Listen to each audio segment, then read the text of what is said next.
అరే 4 రోజులు కాస్త గట్టిగా శ్రమలు వస్తే ఇక నా జీవితం అంతా ఇంతే. అరే 1 సంవత్సరం పాటు కాస్త ప్రతికూలతలు వస్తే ఇక నా బ్రతుకంతా ఇంతే. ఏదో 2-3 ఏళ్ల పాటు కాస్త శ్రమలు వరుసగా కనబడితే ఇక నా జీవితం అంతా ఇంతే అని ఫిక్స్ అయిపోతారు.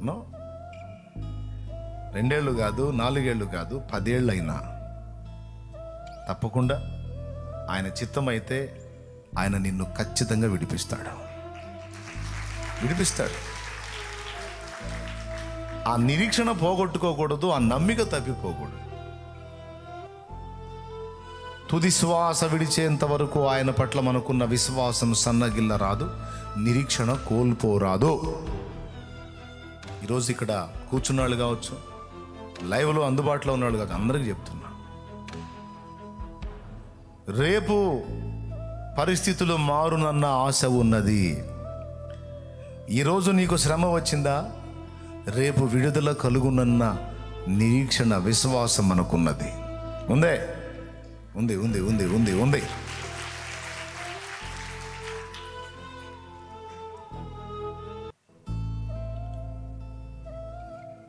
ఆ నిరీక్షణ కోల్పోకూడదు, ఆ నమ్మిక పోగొట్టుకోకూడదు.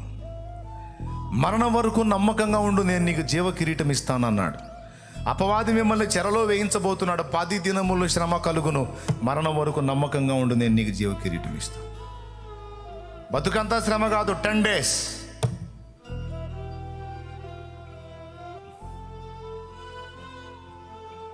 మన రోజులన్నీ ఎన్ని, అందులో 10 రోజులు ఎన్ని. కాబట్టి చాలా చులకనైన శ్రమలు. వీటిని బట్టి నువ్వు ఏదేదో అయిపోవద్దు, ఏదేదో ఊహించుకోవద్దు, అంతా అయిపోయిందని శూన్యం కావద్దు. ప్రభువు ఉన్నాడు, ఆయన యందలి మనకి విశ్వాసము నిరీక్షణ ఉంది. కాబట్టి అది కోల్పోకుండా మనం జాగ్రత్త పడాలి అనడానికి. అది కోల్పోయిన నాడు దేవుడి శక్తి మన మీదకి వచ్చినా దాన్ని కాపాడుకోలేం. ఎందుకంటే విశ్వాసం కోల్పోయాం కదా, బలహీన పడిపోయాం కదా, ఇక దేవుని ప్రభావం మన దగ్గరకు వచ్చినా మనం పోగొట్టుకుంటాం. అందుకే ఏది పోయినా విశ్వాసం పోగొట్టుకోకూడదు, నిరీక్షణ పోగొట్టుకోకూడదు. సడలని విశ్వాసం మన నరనరమున ఉంటే నరకాలే తలవంచవా అన్నాడు ఒక రచయిత.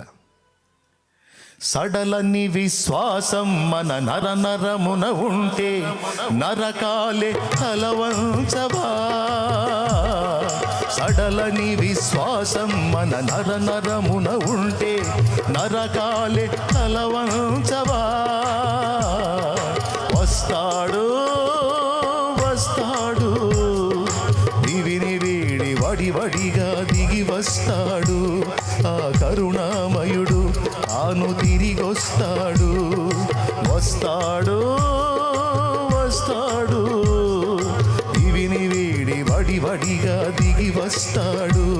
ఆ కరుణామయుడు తాను తిరిగొస్తాడు. వస్తాడు వస్తాడు. ఈ పాట అంతట్లో ఈ మాట నాకు చాలా ఇష్టం. సడలని విశ్వాసం మన నరనరమున ఉంటే నరకాలే తలవంచవా. మనుషుల మీద విశ్వాసమా? మరి దేని మీద విశ్వాసమా? దేవుని మీద విశ్వాసం. దాన్ని సడలగొట్టడానికి నిరంతరం దాడి చేస్తాడు సైతాను. దాన్ని పోగొట్టుకోకుండా అంతం వరకు కాపాడుకోవాలి. అలా నేను చేశాను, ఇక నా కిరీటం ఉందన్నాడు పౌలు మహనీయుడు. తిమోతికి రాసిన 2వ ఉత్తరంలో 4వ అధ్యాయం 7వ వచనంలో, మంచి పోరాటం పోరాడే నా పరుగు కడముట్టించి నా విశ్వాసం కాపాడుకున్నా. ఆ విశ్వాసాన్ని సడలగొట్టడానికి చూస్తాడు సైతాన్. మనం పోనీయకూడదు. అంతవరకు నరక యాతనను అనుభవిస్తున్నా ఖచ్చితంగా అది నీకు తప్పకుండా తల వంచి తీరుతుంది. ఆ పరిస్థితి ఖచ్చితంగా మారి తీరుతుంది. Amen amen.